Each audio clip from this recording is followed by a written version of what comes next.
All right, today we're going to talk about your Chapter 4 project, and it's your Graphs to Stories project.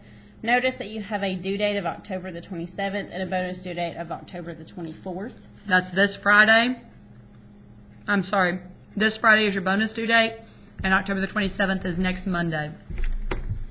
So over here you can see we've got your rubric. You should have a copy of that. It says at the top to graph 6 to 10 ordered pairs, then title the graph and label the axes. The independent variable must be time, and the dependent variable is your choice. Be specific on both labels. In other words, we're telling you it has to be time, but you can pick whether it's minutes, hours, days, months, years, that kind of thing. Determine whether your graph is discrete or continuous, and connect the points or not as appropriate. Write a creative story, 8 to 14 sentences that describes the graph. Include a topic sentence, at least one sentence for each point on your graph, and a concluding sentence. And you can kind of see here how it breaks down as far as your points go. Title's worth 5, your 6 ordered pairs is worth 10, your independent variable labeled and scaled is worth 10, the dependent variable labeled and scaled is worth 10, discrete or continuous being correct is worth 5. So if you give us a discrete story but a continuous graph, that's where you won't get your points for that. For your story, you have to have a topic sentence that's worth 5 points, and then every point in your graph is described in your story, and you get 5 points for each point that is described. A concluding sentence worth 5 points for neatness, and 10 points for your story being creative. Also, your illustration. Your cover illustration story is the picture that you're going to draw us on the front, and we'll show you more about that in a minute, is worth 5 for your total score. And then you can see over here, this is kind of what we're talking about the illustration of the story. We're going to show you an example of my dog Ruff, and this is their illustration story for that. Also notice deductions for 20 points for late, 5 points for no rubric, and 5 points for no heading. Graphs of stories, graph 6 to 10 ordered pairs, title and graph title the graph, label the axes. The independent variable must be time. Dependent is your choice. Again, be specific. Determine whether your graph is continuous or discrete, and connect the points or not as appropriate. Write a creative story of 8 to 14 sentences that describes the graph, including a topic sentence, a description for each point on your graph, and a concluding sentence, and create a cover to illustrate the story. Alright, this is our example. If you notice, they have their illustration in the front. They have a picture drawn, my dog Ruff. Okay, notice it has a dog in the picture because that's what their story's about. And here's their graph. You can see right here it's talking about ages in years, so that's time in years. And it goes 2, 4, 6, 8, 10, 12. They have the scale there for you. And they have the weight of the dog in pounds. So that is their dependent variable that they've chosen is weight in pounds. And you can see that it goes up by ones each time from 0 to 9. So it's scaled as well. Notice they have a title, My Dog Ruff. And here's their story that goes with it. My dog only weighed 3 pounds when he was born, so I named him Ruff because I thought he would have a rough go at life. Ruff's first couple of years matched his name, as he only managed to gain a pound during those first 2 years. Ruff did much better over the next few years, so that by the time he was 5 years old, he had doubled his weight from the 2-year mark. The next year, we spent a lot of time outside playing and running, and he managed to lose a pound. The next year, I made sure he ate healthier, and Ruff managed to gain back that pound he had lost the year before. 8 pounds was the most Ruff ever weighed, because during his 7th year he began to steadily lose weight and only weighed 6 pounds when he died at age 10.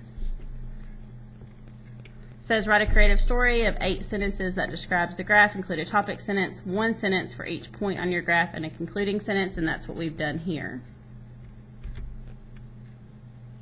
Okay, there's just the story again. There's the graph again. Notice there are 6 ordered pairs on my graph. There's 1, there's the 2nd one, the 3rd one, the 4th one, the 5th one, and the 6th one. Again, you can have more than 6 ordered pairs in your graph, but you have to have at least 6 of them. And again, each one of these points has to correspond with exactly 1 sentence from your story that explains why the graph does what it does at these points.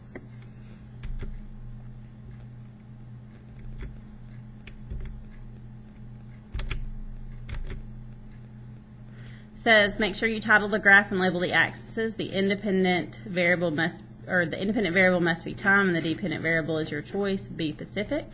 Again, here they labeled it in years, and their dependent is weight in pounds. And you also have to have your title up here above your graph that should correspond with the title of your story.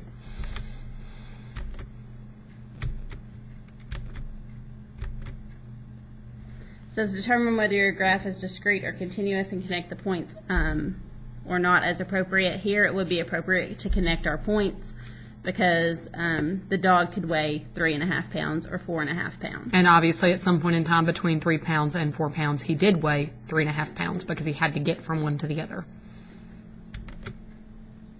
All right, here's another one. It says Tommy's walk to Grandma's. Notice the illustration on the front. Tommy walks to Grandma's house. It says, again, graph must have a title and the axes must be labeled with both the numbers and the words. Here they're doing time in hours, and speed is their dependent in miles per hour, and they have it labeled with Tommy walks to Grandma's house. They have 1, 2, 3, 4, 5, 6, 7. They actually have 8 points, and again, that's okay. You just have to have at least 6. It says, at noon, Tommy started walking to Grandma's house. He arrived at 2 o'clock. What happened along the way? What's happening from 12:05 to 12:45? What's happening between 12:45 to 1:15? Do you think he increased his speed at 1:20? So we have to look and see kind of what's going on with the graph. And you need to make sure that your story is matching what's happening with your graph. So if we look here, he's walked to Grandma's house very quickly. And then he stayed at Grandma's house because his speed has stayed, or actually I guess he walked. He walked 2 miles an hour. So he's still walking. Yep.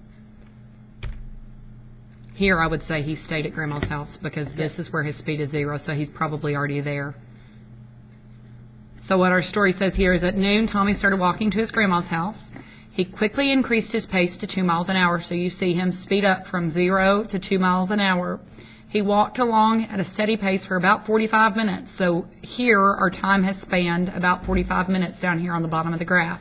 So he kept at that same pace for about 45 minutes. Apparently his grandmother lives pretty far away. At 12:45 he stopped at his friend's house. Okay, so that's not at Grandma's house, but here he stopped at his friend's house. And that actually just shows you guys the differences that you could have in your story. Like it doesn't, if you wrote your story, even if this was at Grandma's house, it would still go along with the graph because he wasn't moving. But for the sake of this, we're going to say that he's at his friend's house. And,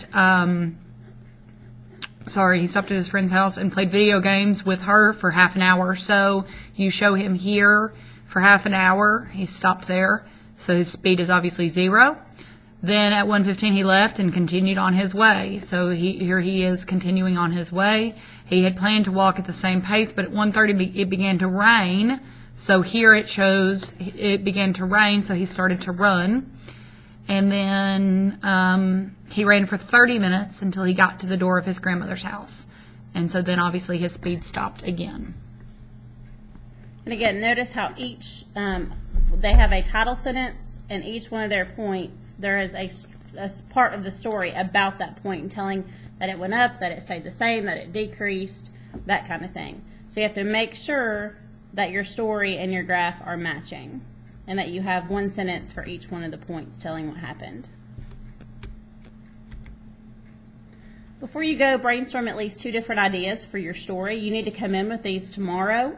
Okay, so we are going to do this project in class tomorrow. You don't have to bring in any outside materials. Everything will be done on a sheet of computer paper, but you do need to have 2 stories, and this is what we'll check off tomorrow as you having done your notes for today, is that you have your 2 ideas. Make sure that your story is school appropriate and that it can be applied to a graph.